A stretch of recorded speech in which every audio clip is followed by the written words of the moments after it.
Hola a todos y bienvenidos al capítulo número 2 de Vidas de Escritores, el canal donde recorremos las biografías de los más grandes de la literatura. Yo soy Miguel Pena Sánchez y hoy vamos a hablar de alguien cuyo nombre es sinónimo de una época. Un escritor de cuya pluma manaron cientos de páginas, decenas de títulos, que fue un personaje público de primera fila en su momento y no dejó ni uno solo de los debates de la sociedad española del siglo XIX y principios del XX sin abordar. Este escritor, este novelista es Benito Pérez Galdós. No sabemos a ciencia cierta si Galdós vivió unos primeros años de vida felices. Lo que sí ha trascendido es que la suya fue una infancia privilegiada por la familia en la cual le había tocado en suerte nacer. El niño, al que llamarían Benitín, vino al mundo el 10 de mayo de 1843 en la ciudad de Las Palmas, capital de las Islas Canarias y por entonces una ciudad muy cosmopolita, enlazada con América y con diferentes puertos del mundo a través de rutas marítimas. Benito sería el 10º de los hijos del matrimonio formado por Sebastián Pérez y Dolores Galdós. Su madre era una mujer austera y religiosa, de origen vasco, mientras que su padre provenía de una familia de militares y terratenientes asentada en Canarias desde hacía generaciones. Se dice de él que era un hombre afable y trabajador, de quien Benito aprendería la laboriosidad de estar siempre enfrascado en un despacho y siempre trabajando. En esas noches de la infancia de Benito y sus hermanos, sin televisión y ni tan siquiera con radio, era habitual que su padre y su tío entretuviesen a los pequeños de la familia contándoles historias de la Guerra de la Independencia.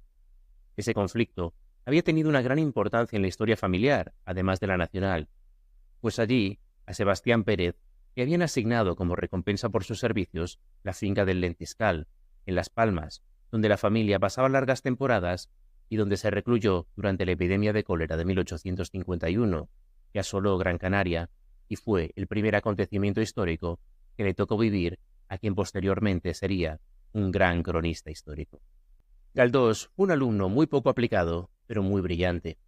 Cuentan sus compañeros que conseguía sacar sobresaliente en todas las asignaturas, a pesar de que en las lecciones solo escuchaba al profesor de soslayo y se las pasaba enteras dibujando, casi siempre caricaturas y retratos históricos. Otras de sus aficiones adolescentes eran escuchar música en los conciertos dominicales de la Alameda y redactar algunos textos teatrales y artículos de crítica social que fueron publicados en los periódicos de su época. Muy relacionada con esta afición suya por el dibujo, nacería su vocación de arquitecto, que fue frustrada en una fase muy temprana por su madre, que lo mandó a Madrid a estudiar Derecho. Este sería uno de los muchos choques con su madre que acabarían por distanciarla del futuro escritor. Trasladarse a Madrid supondría un verdadero cataclismo para el joven Galdós, y no solo en lo literario y lo artístico, también en lo personal. Su tío, Domingo, había emigrado años atrás a Cuba y posteriormente había retornado a Canarias en compañía de su mujer, Magdalena Hurtado de Mendoza, y algunos miembros de la familia de ella. Una de estas personas era Adriana Tate, una norteamericana muy liberal que había estado casada en la isla caribeña con uno de los Galdós y había alumbrado a una hija llamada Josefa Washington Galdós, a quien en la familia conocían con el nombre de Sisita.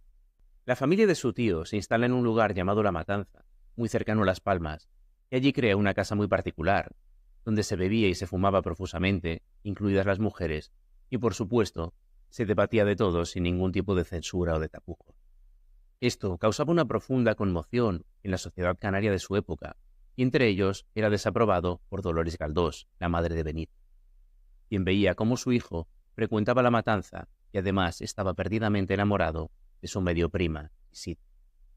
De hecho, separarlo de aquella casa y de aquel romance sería uno de los motivos principales por los cuales Dolores Galdós mandaría a su hijo a Madrid a estudiar Derecho, algo que Benito jamás le perdonaría, pues allí, estando él en la capital, Sisita sería posteriormente enviada a Cuba, contraería un matrimonio infeliz y moriría poco después, no se sabe si a causa de un embarazo mal encaminado o de unas fiebres tropicales, causando una profunda conmoción en el escritor que la recordaría durante largos años, a pesar de que ya estaba por entonces asentado e instalado en la capital y empezaba a ser un hombre conocido y con su propia vida. Al joven Benito no le interesan lo más mínimo los códigos ni las leyes.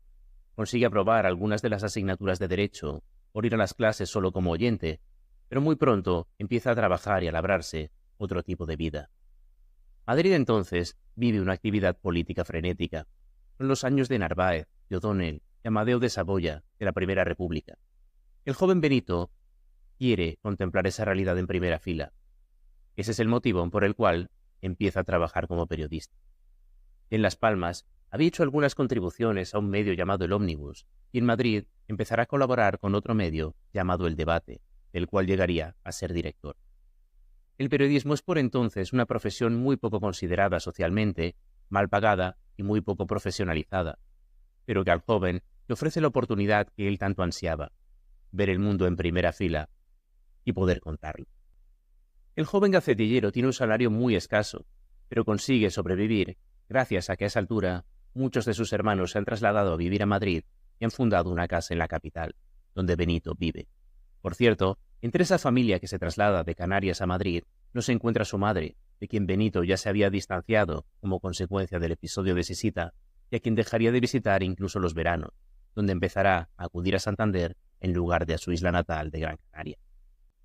En esos primeros años como periodista, Benito se da cuenta de que su verdadera vocación es la de escritor y se pone manos a la obra a redactar su primera novela, La Fontana de Oro.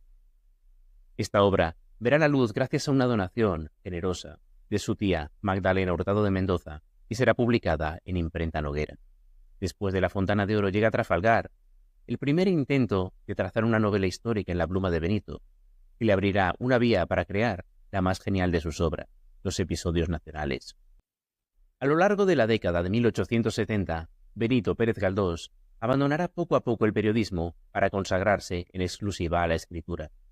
La obra de ese periodo son, como ya he dicho, Los Episodios Nacionales, de los cuales serán publicadas las dos primeras series, en las cuales afloran muchos personajes míticos de la narrativa galdosiana y también muchos de los fantasmas del propio escritor. La primera serie abarca la Guerra de la Independencia y contiene algunos de los más recordados personajes galdosianos. Su protagonista es Gabriel de Araceli, un pícaro, muy en la tradición española, que comienza como grumete en la batalla de Trafalgar y acabará ascendiendo a la nobleza después de la de Arapiles. Otros personajes, que no son sino trasuntos de personas reales y muy importantes en la vida de Galdós, son el de Inés, amor apasionado de Gabriel de Araceli, y retrato de la propia Sisita, y también la marquesa Amaranta, que no era sino el alter ego de Magdalena Hurtado de Mendoza, aristócrata, benefactora y tía del propio Benito.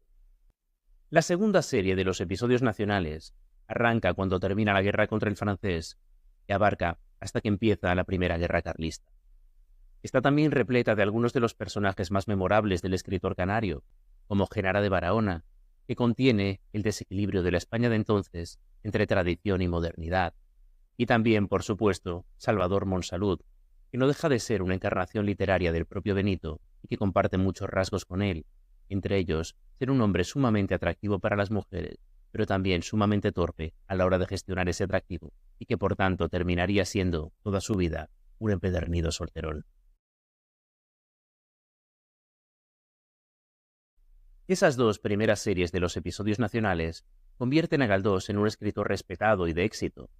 De hecho, él crea una editorial propia, La Guirnalda, para editar sus propias obras y abriga la esperanza de poder vivir de la literatura, algo que sin embargo no consigue, porque sería, a lo largo de toda su vida, un pésimo empresario y se mantendría gracias a las rentas familiares de la familia Galdós, que iban en declive precisamente por mala administración. Esto no deja de ser una gran paradoja en alguien que hasta el final de sus días criticaría muy duramente a los rentistas. Pero es solo, quizás, una nube negra en un Galdós cuya vida está dominada por el éxito, que vive en Madrid en la casa de su familia, trabaja mucho y se retira temprano todas las noches para fumar puros canarios y disfrutar de su éxito. Y Los Episodios Nacionales habían hecho de Galdós un gran personaje público. Esta dimensión no hará sino crecer a medida que el escritor canario va publicando nuevas obras, nuevas novelas, casi siempre de crítica social. Una de ellas, de las primeras, es Doña Perfecta, donde ataca el clericalismo y el vivir de las apariencias. Otra es Marianela, donde aborda los debates éticos que surgen con el avance de la medicina. En Tristana, introduce por primera vez en la literatura española una perspectiva feminista, en manos o de la pluma de un hombre, mientras que en Fortunata y Jacinta, quizás su obra maestra, analiza toda la sociedad de su época partiendo de dos personajes femeninos, de dos mujeres, una de clase humilde y otra de clase privilegiada, que compiten por el amor de un mismo hombre, Juanito Santa Cruz, pero que ofrecen una especie de gran angular con el cual abordar a todos los personajes, clases sociales y conflictos de los finales del siglo XIX, siempre muy centrados en la ciudad de Madrid, pero extensibles al conjunto del país. Muchas de las obras de Galdós serán llevadas al teatro. En la sociedad de entonces, donde aún no se había inventado el cine, era el principal medio de difusión de masas. A medida que la fama de Galdós comienza a crecer, surgen también las primeras incomodidades al respecto. Su amigo Leopoldo Alas Clarín, autor de La Regenta, trata de escribir una biografía sobre el canario, pero este se muestra tan celoso de su intimidad y le da tan pocos detalles que al final el texto se queda en unas mínimas 32 páginas que resultan impublicables. También se organiza un banquete en su honor en el año 1883. Benito trata de escapar fugándose a Toledo, pero los amigos lo retienen en Madrid. La convocatoria tuvo tanto éxito que tuvo que dividir aquel almuerzo en dos tandas. Una primera de mañana, que costaba 3 reales, y a la cual iban los jóvenes y aquellos con menos posibilidades económicas, y una de más postín, que costaba 5 duros, y a la cual acudieron las personalidades. Son años felices para Galdós, que viaja mucho por Europa en compañía de su amigo José Alcalá Galiano y recibe diferentes prebendas y diferentes reconocimientos. Por ejemplo, Sagasta lo nombrará diputado cunero por las Antillas. En esos años finales del siglo XIX empieza a hablarse de Galdós como académico de la lengua. Serán varios los intentos de sumarlo a la lista de los más insignes del idioma, hasta el punto que su ingreso se convertirá en un verdadero folletín.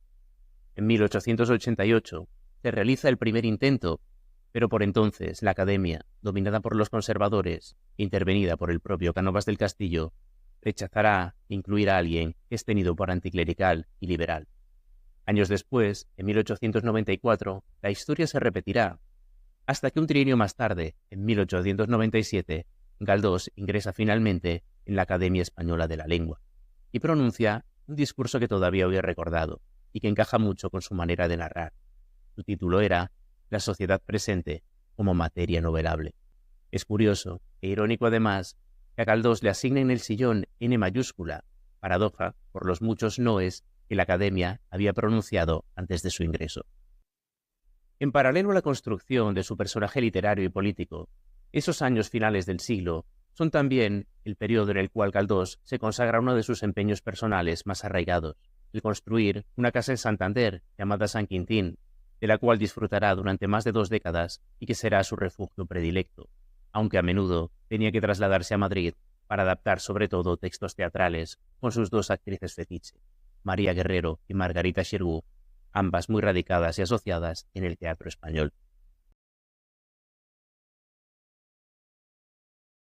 Uno de los aspectos más llamativos en la personalidad de Benito Pérez Galdós es esa combinación entre personaje público e hiperactivo con una personalidad de un gran tímido que no obstante no le impedía ser un empedernido mujeriego. Dicen quienes le conocieron que don Benito se expresaba mal en público, que callaba en las reuniones, que no gustaba de salir y era partidario de acostarse siempre que podía temprano. Al mismo tiempo nunca se casó y fue lo que en la época se llamaba un solterón, pero eso no le privó de tener numerosas relaciones con multitud de mujeres. La primera había sido Sisita, de quien ya he hablado con anterioridad, y en los años posteriores a que esta relación terminara, se sabe muy poco, prácticamente nada, de su vida amorosa, salvo quizás una aventura veraniega con Juanita Lund, en Santander, quien era hija de un pastor protestante. Pero después eran muchas y muy relevantes las mujeres en la vida del novelista. Tal vez Lorenza Cobian merezca encabezar este listado. Lorenza era una mujer sin cultura y sin educación, que trabajaba en Madrid como modelo de pintores, cuando ella y el escritor se conocen. Lorenza tenía entonces 20 años, Benito 50, lo cual no les impide embarcarse en una apasionada relación. Benito la tendría siempre en una gran estima, y de hecho se dice que pudo ser Lorenza quien inspiró el personaje de Tristana, de una mujer con ambiciones que es protegida por un hombre relevante, como lo era entonces el propio Benito Pérez Galdós. De la relación de ambos nacerá en 1891 la única descendiente del escritor, María Pérez Galdós Cobian. Aun con todo, y del afecto que les profesaba a ambas, Benito y ellas nunca vivirían juntos. El escritor les pagaría una casa aparte y las visitaría con frecuencia, pero nunca teniendo una convivencia estrecha, pese a lo cual su hija María siempre lo consideraría cercano y de hecho ya sería el principal apoyo del novelista en su vejez. La siguiente mujer en esta enumeración es un personaje fascinante, de quien hablaremos en próximos episodios en este canal. Me refiero a Emilia Pardo Bazán, que es también su amor más recordado.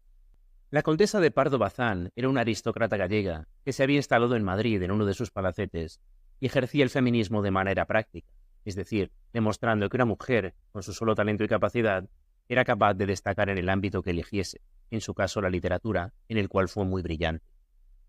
Benito y ella vivieron una relación intermitente que duró largos años y tuvo numerosos altibajos. Parece ser que Benito, bastante sensible, jamás le perdonó a la condesa de Pardo Bazán un desliz con el famoso coleccionista de arte y mecenas Lázaro Galdiano, y que a partir de entonces se distanciaron, aunque seguían tratándose y conviviendo con relativa frecuencia. La siguiente mujer en la lista de amoríos destacados de Benito Pérez Galdós es Concha Morel, recordada por los muchos problemas que esta relación le causaría. Concha, cuando se conocen, era una actriz debutante que consigue, gracias al afamado escritor, varios papeles en los teatros de Madrid. A partir de entonces viven una relación intermitente y duradera, y nunca exclusiva, como lo eran casi todas las de Galdós, que termina abruptamente y de muy mala manera para Concha. La actriz padece problemas mentales y de salud, que la llevan a padecer graves neurosis y a requerir en numerosas ocasiones el apoyo del escritor. Galdós trata de retirarla en un pueblo de la provincia de Santander, tras lo cual Concha se escapa y acaba primero en un convento y luego convirtiéndose al judaísmo. Concha será además uno de los personajes más utilizados por la prensa antigaldosiana para atacar al escritor, algo que le dolía profundamente, pues él continuó apoyándola económicamente y dándole otro tipo de soporte muchos años después de que la relación entre ambos finalizara. Después de Concha Morel viene Teodosia Gandarias, que fue el amor de vejez de Galdós, principalmente de manera epistolar, y que era una mujer de la alta sociedad, conservadora, y no obstante muy cercana y de quien se dice que el canario estuvo terriblemente enamorado, aunque, como casi siempre, no le sería del todo fiel, pues en sus últimos años hubo también un amorío con una actriz de mote Chita que podría haber escondido a una joven catalán. He citado solamente unas pocas, pero como puede verse, las mujeres a lo largo de la biografía del canario fueron varias y generaron casi siempre dinámicas muy intensas y con mucha profundidad. 1898 es una fecha clave en la historia contemporánea española. En el citado año, España pierde sus últimas colonias, Cuba, Filipinas y Puerto Rico, lo cual induce en el país una depresión de dimensiones nacionales que es denominada con el nombre de El Desastre. Galdós no es ajeno a estos acontecimientos. De hecho, ya en las primeras series de los episodios nacionales, había hablado de cómo España había tratado con desafección a las colonias americanas y cómo estos procesos de independencia podrían haber sido mucho menos traumáticos si desde la península hubiéramos escuchado más a los americanos.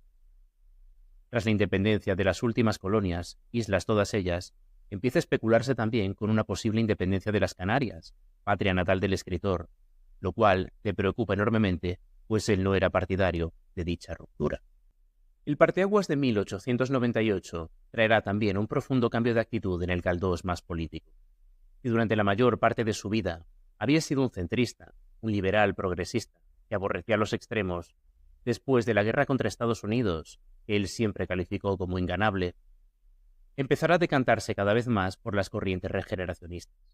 Este pensamiento, liderado por el aragonés Joaquín Costa, era uno de los modelos de pensamiento más en boga en la España de la época y abogaba por acabar con el caciquismo y la falta de democracia en el país y equipararlo a otros países europeos.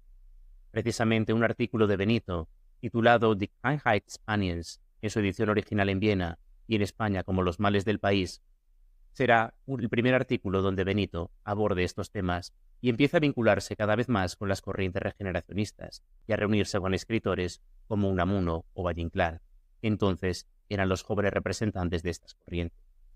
De hecho, irá más allá y formará parte de la conjunción republicano-socialista en las elecciones de 1909 y posteriormente del Partido Reformista de Melquiades Álvarez. En el aspecto literario, Benito no para de escribir, y lo hace cada vez más, a destajo. Estos años iniciales del siglo XX son la época en la cual el escritor canario escribe las series tercera, cuarta y quinta de los episodios nacionales. Carecen, es cierto, de la calidad de los primeros, pero no es menos cierto que Benito Pérez Galdós viajó y se documentó profusamente para documentarlas.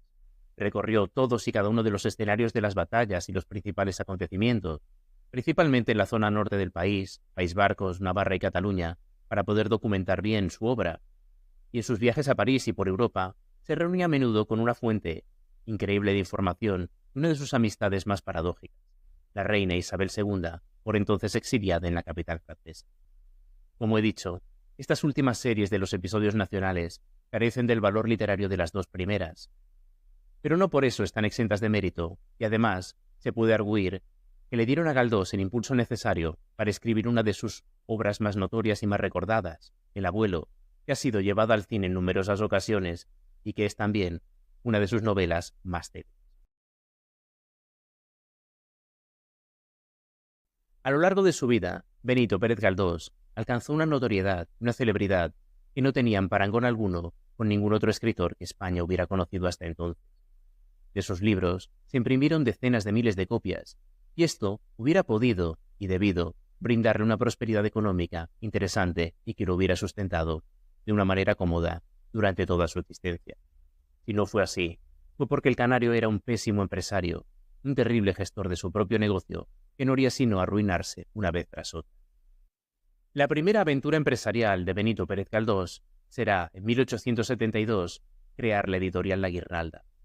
Esta sociedad, creada en compañía de su paisano canario, José María Cámara, tenía como objetivo imprimir las dos primeras series de los episodios nacionales. Pese a las muchas copias que de estos se vendieron, La Guirnalda fracasaría estrepitosamente, quizás porque el propio Galdós se puso a ser comercial y a tratar de raslocar la sociedad. Ello le brindó a Benito una amarga realidad, la de tener que vivir de unas rentas familiares, las procedentes de la familia Galdós, iban menguando por los muchos intereses que tenían en Cuba y porque también sus hermanos eran malos administradores de bienes. A mayores, los desencuentros con su socio, Cámara, irán creciendo conforme pasan los años. Cámara le reprochaba a Galdós ser muy manirroto, tener que mantener las casas de numerosas mujeres con las cuales había mantenido relaciones, como la propia Lorenza Tubián con su hija o Concha Morel. Además de eso, contribuir a muchas causas benéficas y, para remate, estarse construyendo una casa en Santander, la de San Quintín, que era en la práctica un palacete. Algo de razón debía tener Cámara, porque las cuentas cada vez más iban a números rojos y acabaron en un renombrado pleito, a finales del siglo XIX, que termina con la extinción de la Guirnalda y deja a Galdós profundamente endeudado para poder pagarle a Cámara una serie de derechos y costear los costos del juicio, pero que a partir de entonces se convierte en propietario exclusivo de sus obras, que serán editadas en la madrileña calle de Alcalá en una editorial llamada Obras de Pérez Galdós. Al contrario de lo que el escritor esperaba, romper la sociedad con Cámara no mejora sus finanzas. Muy al contrario, poco a poco, Benito se ve obligado, por necesidades de dinero, a ir cediendo la titularidad de sus novelas a la empresa editora Hernando, por entonces la más importante de Madrid, hasta tal extremo que en la fecha de su muerte no será prácticamente propietario de casi ninguno de sus títulos. Esta necesidad de dinero es, como ya he dicho, apremiante. Galdós no se quita de sus gastos, tiene que hipotecar varias veces la casa de San Quintín y escribe incesantemente para recaudar fondos. Y no solo novelas, todo aquello que le pueda aportar unos cuantos reales, artículos, zarzuelas, comedias y un largo sinfín de textos. Hasta tal extremo llega su necesidad de dinero que se crea una sociedad, una especie de fundación benefactora con su nombre, para garantizarle al escritor la subsistencia. El conde de Romanones le asigna un sueldo por ser una de las celebridades del país, y en la fundación participan personajes tan importantes como el propio rey Alfonso XIII, que hace su primera donación para garantizar la subsistencia del escritor con 10.000 pesetas, que entonces eran una suma apreciable. Pese a todo, las finanzas de Galdós no mejorarán y llegará a sus últimos días profundamente endeudado. Es triste, por una parte, que alguien que cosechó tantos éxitos y escribió tan brillantemente terminara sus vidas así, pero para los admiradores de Galdós también podemos leerlo en otra lectura, porque si Galdós no hubiera tenido tales aprietos, es sumamente improbable que hubiera escribido tanto y quizás tan bien como lo hizo. A lo largo de los últimos años de su vida, el escritor percibirá cómo sus pupilas van perdiendo poco a poco agudeza hasta dejarlo prácticamente ciego. En sus últimos años, escribirá y leerá siempre al dictado con ayuda de un secretario y tratará en 2 ocasiones de operarse de la vista, siempre sin demasiado éxito. A pesar de ello, hay otros aspectos en los que Galdós, aun estando ciego, ve mucho más que otros. Por ejemplo, en lo relativo al cine. Prueba de ello es esta frase, escrita por él y muy reveladora. Así como los poderes públicos no podrán vivir en el futuro no lejano sin pactar con el socialismo, tampoco el teatro sin pactar con el cinematógrafo. Se especula con que el propio Galdós pudo ser grabado en vida por las cámaras de cine. Si es así, esos fotogramas no han llegado hasta nuestros días. Lo que sí sabemos es que muchas de sus obras han sido pasadas al séptimo arte, y en particular El abuelo lo fue en fechas tan tempranas como las del cine mudo, por desgracia, en una cinta que tampoco hoy conservamos. Al margen de las amarguras derivadas de la ceguera y la salud, Galdós también tendría una vejez amarga porque uno de sus sueños más perseguidos, que le concedieran el Premio Nobel de Literatura, se le negaría una vez tras otra. Era uno de los candidatos más en boga para la Academia Sueca en aquellos años, pero en España tenía una mala prensa entre un sector tan influyente como el católico, que lo acusaba de anticlerical por obras como Electra o Gloria. Este sector plantearía una candidatura alternativa, la de Menéndez Pelayo, lo cual hizo que la Academia Sueca tirara por la calle del medio y le diera el Premio Nobel de Literatura a un escritor hoy olvidado, Gerhard Hauptmann. No recibir el Nobel, ni aquel año ni en los posteriores, sería una de las espinas clavadas en el corazón de Galdós, pues siempre había ambicionado recibir aquel galardón. En los últimos años de su biografía, y lastrado por una vejez cada vez más imposibilitante, el canario escribirá poco. Su última obra conocida es Juana de Castilla, una pieza teatral inspirada en La Reina Loca, interpretada en el teatro por Margarita Xirgu, que será su última obra y en la cual abogará por un cristianismo puro y despejado de las hipocresías del clericalismo, pues Galdós, a pesar de lo mucho que había criticado a la Iglesia, era un hombre profundamente religioso. En 1919, después de una excursión invernal, cae en cama presa de unas fiebres. Ese será su lecho de muerte. Y son muy recordados sus últimos instantes, gracias sobre todo a su amigo Rafael Mesa. Se especula, se dice, que Galdós pudo en su lecho mortal acordarse de su amor perdido, de su prima Sisita. Pero esto, como digo, no dejan de ser especulaciones. Lo que sí ha quedado para la historia son las palabras que su amigo, Rafael de Mesa, pronunció al dirigirse a quienes estaban acompañándolo en su enfermedad tras conocer que Benito había fallecido. Y estas no fueron otras que: silencio, don Benito ha muerto. Galdós nunca morirá. Al día siguiente, el Ayuntamiento de Madrid tuvo que abrir un salón para que todos aquellos que quisieran darle el último adiós al escritor acudieran a hacerlo. El suyo fue un entierro multitudinario, muy recordado durante los años siguientes, y desde entonces su cuerpo descansa en el madrileño cementerio de la Almudena, en la parte civil, por no haber sido don Benito un católico practicante. Hasta aquí la larga y prolífica vida de Benito Pérez Galdós, una vida repleta de páginas, de amores y de acontecimientos, en la cual yo destacaría 2 aspectos.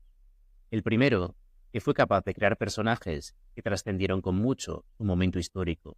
Miao, Gabriel de Araceli, Doña Perfecta, Fortunata y Jacinta son verdaderos éxitos literarios y casos en los cuales un escritor ha conseguido hacer lo más difícil de todo, generar no un personaje, sino algo que se parece mucho a una persona. El segundo aspecto es la gran capacidad que tuvo don Benito Pérez Galdós para retratar la sociedad y la España de su momento. De hecho, es mucho más fácil para una persona que quiera comprender esos años finales del siglo XIX y primeros del XX, leer lo que escribió don Benito y entenderlo con mucha mayor facilidad, seguramente, que si recurriera a manuales de historia. Me gustaría saber qué significa para ti Benito Pérez Galdós y, por tanto, que me lo dejaras en la sección de comentarios. También que si te ha gustado este episodio, te inscribas a nuestras redes sociales, Facebook, X e Instagram, para estar al tanto de próximas entregas. En concreto, el siguiente capítulo estará dedicado a una escritora, Agatha Christie. Nos vemos entonces.